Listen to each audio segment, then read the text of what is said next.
வணக்கம். சொன்னதை மட்டும் ஏன் செய்ய மாட்ற? இந்த கேள்வியை நீங்க அடிக்கடி கேட்டிருக்கீங்களா? இல்ல ஒருவேளை நீங்க தான் அந்த கூட்டத்துல இருக்கிற பிளாக் ஷீப்னு முத்திர குத்தப்பட்டிருக்கீங்களா? அப்படின்னா இந்த முழு விவரமும் உங்களுக்காகத்தான். இது ஒரு குறைபாடு இல்லைங்க, உங்க மூளையோட ஒரு ஸ்பெஷல் பவர். அது என்னன்னு தான் இன்னைக்கு நம்ம ஆழமா பார்க்க போறோம். சொன்னத மட்டும் ஏன் உன்னால செய்ய முடியாது? இந்த கேள்விய நீங்க எத்தனை தடவை கேட்டிருப்பீங்க? ஸ்கூல்ல, வீட்ல, ஏன் வேலை செய்யற இடத்துல கூட. நம்மள புரிஞ்சுக்காம இப்படி சொல்லும்போது ரொம்ப கஷ்டமா இருக்கும் இல்லையா?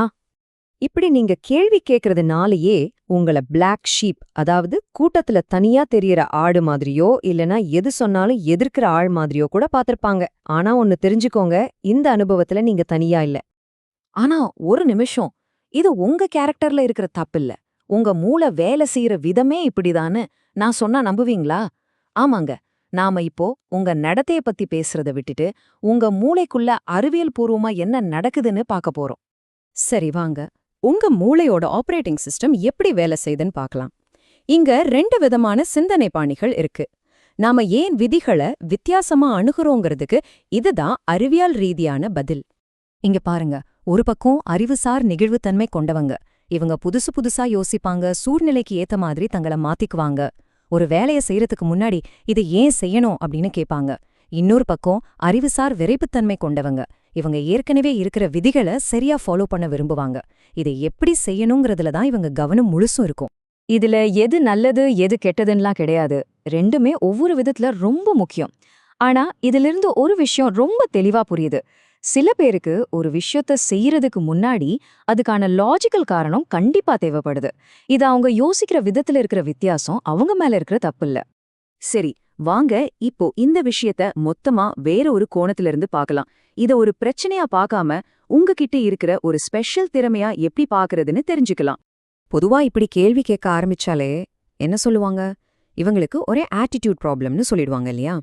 குறிப்பா முறையான விதிகள் இருக்கிற இடங்கள்ல இந்த முத்திரை ரொம்ப சுலபமா குத்தப்படும். ஆனா உண்மையான நிலவரம் என்ன தெரியுமா?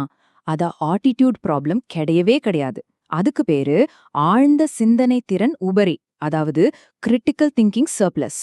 இனிமே இந்த நெகட்டிவ் லேபிள தூக்கி போட்டுட்டு இது ஒரு பாசிட்டிவ் சக்தியா பார்க்க ஆரம்பிக்கலாம். அப்படின்னா என்னன்னு கேக்குறீங்களா? ரொம்ப சிம்பிள். உங்க மூளை சும்மா சொல்ற ஆர்டர்ஸை ஏத்துக்காது. அதுக்கு எல்லாத்துலயும் ஒரு தர்க்க ரீதியான தொடர்பு, ஒரு லாஜிக் வேணும். ஒரு விஷயத்தை ஏத்துக்கிட்டு செய்யறதுக்கு முன்னாடி அதை முழுசா புரிஞ்சுக்கணும்னு அது எதிர்பார்க்கும். இதுதான் உங்க மூளையோட இயல்பு. கண்ணை மூடிட்டு ஒருத்தர் சொல்றத அப்படியே கேட்கறத விட லாஜிக்கோட யோசிக்கிறது எவ்வளவு முக்கியம்னு பார்க்கலாமா? இதுக்கு சில உளவியல் ஆதாரங்களும் இருக்கு. இந்த கண்மூடித்தனமான கேள்படிதல் அப்படிங்கிறது என்னன்னா, ஒரு அதிகாரி சொல்றாவுங்கிறதுக்காக. அதோட விளைவு என்னவா இருக்கும், நம்ம மனசாட்சி என்ன சொல்லுதுன்னு கூட யோசிக்காம அப்படியே ஃபாலோ பண்றது. இது ரொம்ப முக்கியமான ஒரு உளவியல் கருத்து. அதனால நீங்க ஒரு விஷயத்த செய்ய மறுக்கிறீங்கன்னா அதுக்கு பேரு திமிர் இல்ல, அதுக்கு பேரு பாதுகாப்பு. இந்த கண்மூடித்தனமான கீழ்ப்படிதலோட ஆபத்துகளில் இருந்து உங்களை நீங்களே பாதுகாத்துக்க உங்க மூளை பயன்படுத்துற ஒரு தந்திரம் அது. உங்க இந்த குணம் உண்மையிலேயே ஒரு பெரிய பலம். வரலாற்றுல ரொம்பவே பிரபலமான மில்கிராம் பரிசோதனை ஒண்ணு இருக்கு. அதுல என்ன கண்டுபிடிச்சாங்கன்னா, ஒரு அதிகாரி சொன்னா போதும், மத்தவங்களுக்கு வலிக்குன்னு தெரிஞ்சா கூட மக்கள் அந்த வேலைய செய்ய தயங்கல. இந்த மாதிரி ஒரு ஆபத்தான சூழ்நிலைக்கு ஒரே மாற்று மருந்து என்ன தெரியுமா? லாஜிக்க பயன்படுத்துறதுதான், ஏன்னு கேள்வி கேட்கறதுதான்.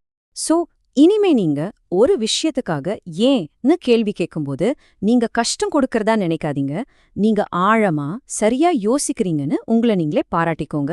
இதுதான் இந்த பகுதியிலிருந்து நீங்க எடுத்துக்க வேண்டிய முக்கியமான விஷயம். ஓகே, அப்போ உங்ககிட்ட இருக்கிற இந்த ஆழ்ந்த சிந்தனை திறனுங்கிறது சரி செய்ய வேண்டிய ஒரு பிரச்சனை இல்ல, அது பயன்படுத்த வேண்டிய ஒரு சக்தி வாய்ந்த கருவுன்னு இப்போ உங்களுக்கு புரிஞ்சிருக்கும். அப்போ இந்த பவர்ஃபுல் டூலை அடுத்துதான் நீங்க எங்க எப்படி பயன்படுத்த போறீங்க? இந்த கேள்வியோட இந்த உரையாடலை முடிக்கிறேன். யோசிச்சு பாருங்க.